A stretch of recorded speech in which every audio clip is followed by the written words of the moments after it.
नमस्कार सम्पूर्णमा साथीहरू। आज हामी बुल्गेरियाको स्टार जगरा भन्ने ठाउँमा छौँ र यो पार्कमा हामी घुम्ने क्रममा आज यस्तो खालको दृश्यहरू छ, तपाईहरु हेर्न सक्नुहुन्छ। यहाँ चाहिँ सल्लाहरू धुप्पीहरू पाउँदो रहेछ अनि ठुलो पार्क छ। तर यहाँ चाहिँ एकदम मैले देख्दा चाहिँ नेपालीहरू एकदम कम पाएँ यो एरियामा। अरूतिर त हुनुहुन्छ होला सबैजना। र यहाँ यस्तो खालको दृश्यहरू छ अनि तपाईहरुले यहाँ देख्न सक्नुहुन्छ यो खालको दृश्य छ। अनि तलपट्टि चाहिँ तपाईको एकदम रोड चाहिँ त्यो साइडमा छ र यो खालको दृश्यहरू छ। अनि त्यसपछि आज म तपाईहरुलाई बुल्गेरियाको बारेमा के कसरी मान्छे आउन सक्छन् अनि यहाँ आएर कमाई कस्तो छ, कसरी आउन सक्छन् भन्ने कुरामा एउटा भिडियो बनाउन गइरहेको छु। यो भिडियो हेरेर साथ दिनु होला भन्न चाहन्छु। र यहाँ दुईजना नेपाली भेट्टा छु र उहाँहरुसँग नि म गफ गर्ने जमर्को गरेको छु र तपाईहरुलाई उनीहरुसँगै बोलेर पनि तपाईहरुलाई म देखाउने छु। त्यसपछि तपाईहरुले सुनेर साथ दिनु होला।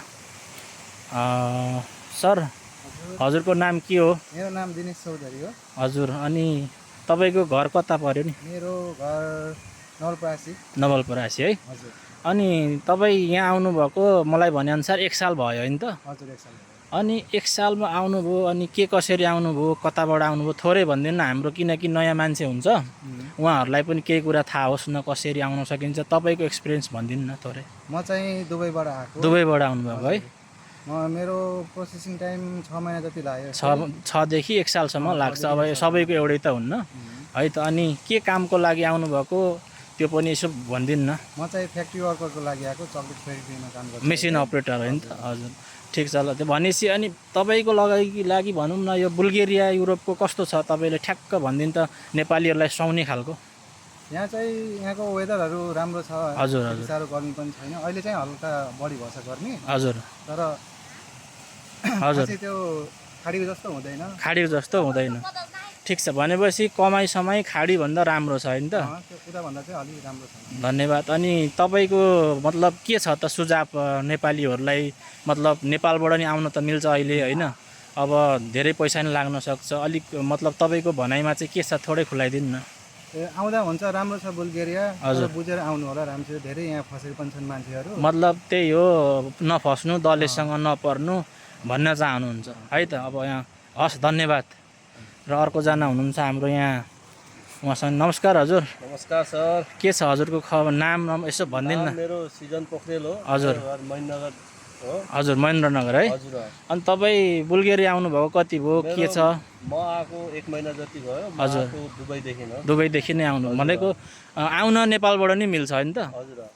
भनेपछि के सजेस्ट दिन चाहनुहुन्छ नेपालीलाई, हाम्रो साथीहरूलाई, आउन चाहनेहरूलाई थोरै भनिदिनु त। आउँदा हुन्छ, एकदम राम्रो छ बुल्गेरिया हैन? अनि मौसमको हिसाबले कस्तो मान्नुभयो? यहाँको मान्छेहरूको बारेमा अलिअलि भनिदिनु। एकदम राम्रो छ यहाँ, चिसो मौसम हो एकदम। चिसोमा है राम्रो छ एकदम। भनेपछि आउँदा हुन्छ भनेपछि। अनि के कामका लागि आए चाहिँ राम्रो हुन्छ यसो भनिदिनु न।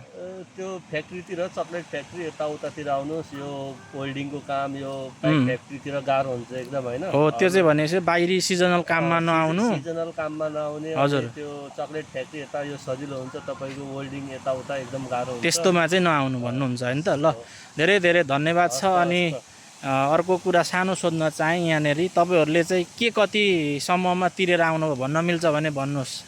यो त भन्न मिल्दैन किन? हो, ल त आफ्नो आफ्नो वास्तविक कुरा हुन्छ। हजुर, नमस्कार सम्पूर्णमा। अनि सुनिहाल्नुभयो होला साथीहरूको कुरा। म पनि यहीँ आएको छु। म पनि तपाईँहरूलाई दुबईबाटै आएको भन्न चाहन्छु। र मेरो चाहिँ के छ भन्दाखेरि, उहाँ साथीहरूले नि भन्नुभयो कि यो ठाउँमा चाहिँ कस्तो छ भन्दाखेरि अलिकति सिजनल भिसामा बढी मतलब मान्छे ल्याउने रहेछ। तर सिजन सकिएपछि चाहिँ तपाईँको काम नपाउने, पैसा नदिने त्यस्तो हुँदो रहेछ।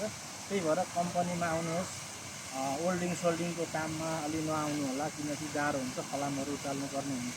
र म चाहिँ सबैजना साथीहरूलाई खाडीभन्दा, खाडीमा 2-4 लाख रुपियाँ त अब जहाँ गए नि लागिहाल्छ, बरु अलिक पैसा मिलाएर बुझेर तिरेर जसरी हुन्छ युरोपै आउनुहोस् भन्न चाहन्छु। हस्त, नमस्ते।